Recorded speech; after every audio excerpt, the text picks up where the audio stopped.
আসসালামু আলাইকুম। নবম শ্রেণী গণিত তোমাদের পৃষ্ঠা 233 পৃষ্ঠা 2024 সালের বই অনুযায়ী আমরা আজকে 2 নম্বর অঙ্ক নিচের তথ্য রাশির গাণিতিক গড় ও মধ্যক থেকে গড় ব্যবধান নির্ণয় করো। প্রথমে গাণিতিক গড়, তারপরে মধ্যক, তারপরে আমাদের গড় ব্যবধান নির্ণয় করতে হবে।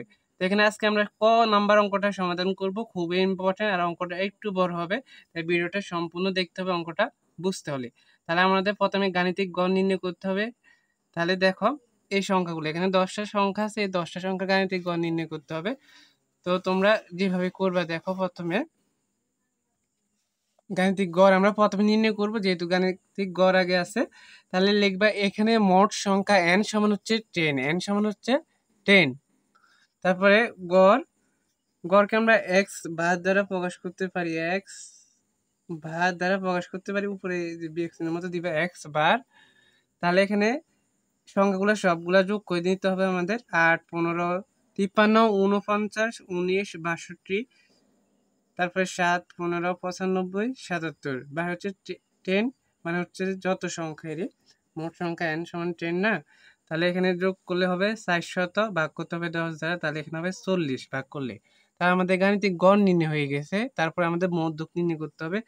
দেখো মধ্যক নির্ণয় করতে হলে আমাদের প্রথমে উপাত্তগুলোকে মানের ঊর্ধ্বক্রমে সাজিয়ে নিতে হবে। তো আমরা লিখবো উপাত্তগুলোকে মানের ঊর্ধ্বক্রমে সাজিয়ে পাই, মানে ছোট থেকে বড়। আর অর্ধক্রমে বলা হইলে বড় থেকে ছোট।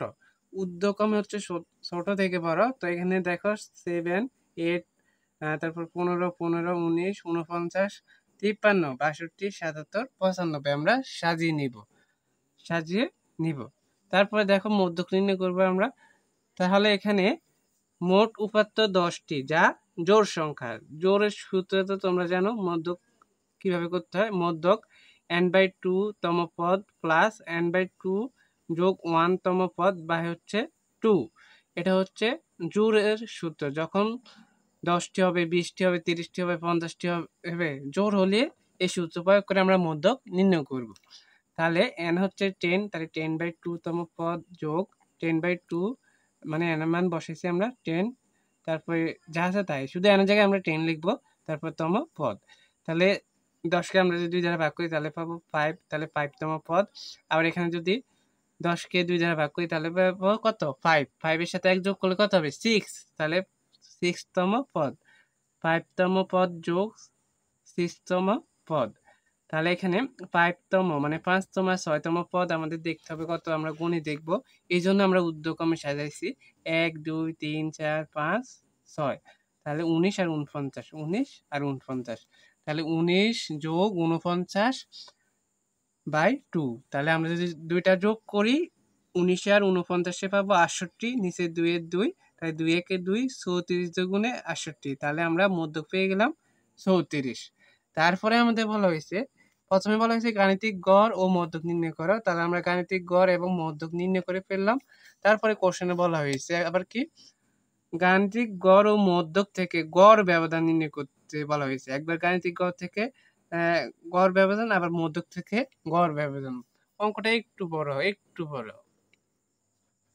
দেখো লিখবা গাণিতিক গড় ও মধ্যক থেকে গড় ব্যবধান নির্ণয়ের সারণী নিম্নরূপ। এটা লিখে নিবে উপরে, তারপরে সারণী তৈরি করবে তোমরা। এখানে প্রথমে দিবে x1, xi মানে ওই উপাত্তগুলো, আমাদের যে 10টা উপাত্ত আছে আমরা বই থেকে সিরিয়ালে লিখে নিব।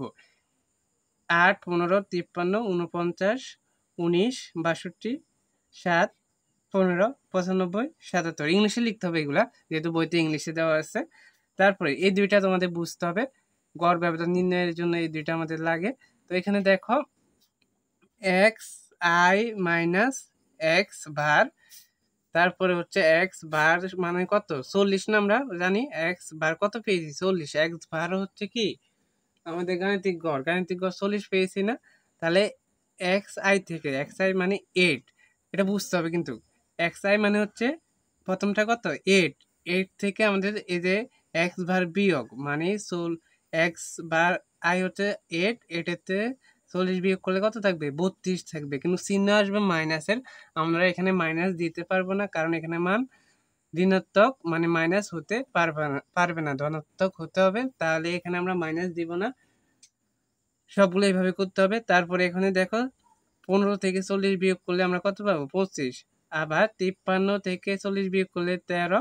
আবার 49 থেকে 40 বিয়োগ করলে 9।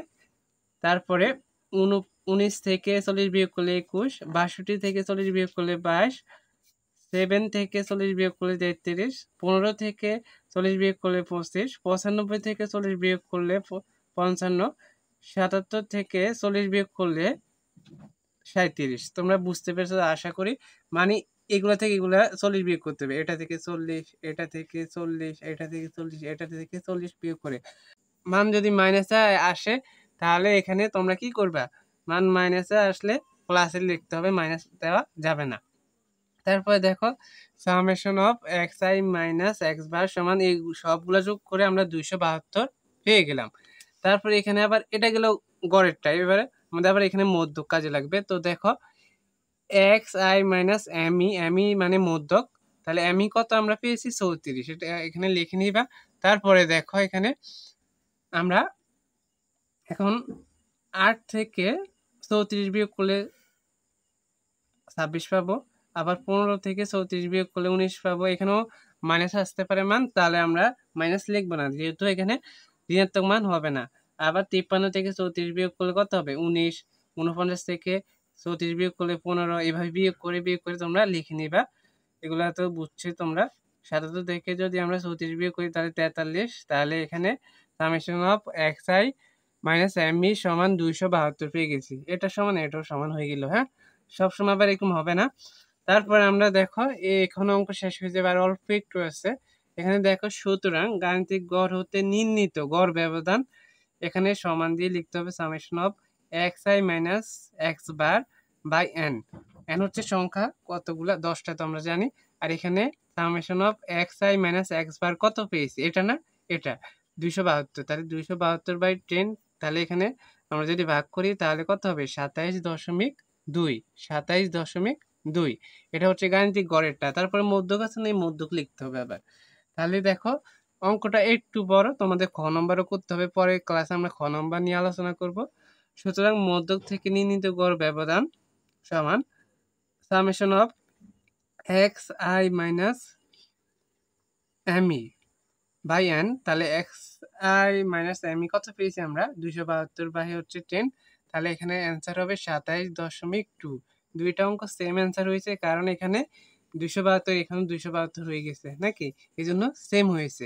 তো আমরা এটা কি করলাম? তোমাদের ক নম্বরটা সমাধান করে দিলাম। তারপরে তোমাদের বইতে দেখো আরো অঙ্ক আছে, 2 নম্বরে খ নম্বরটাও আছে।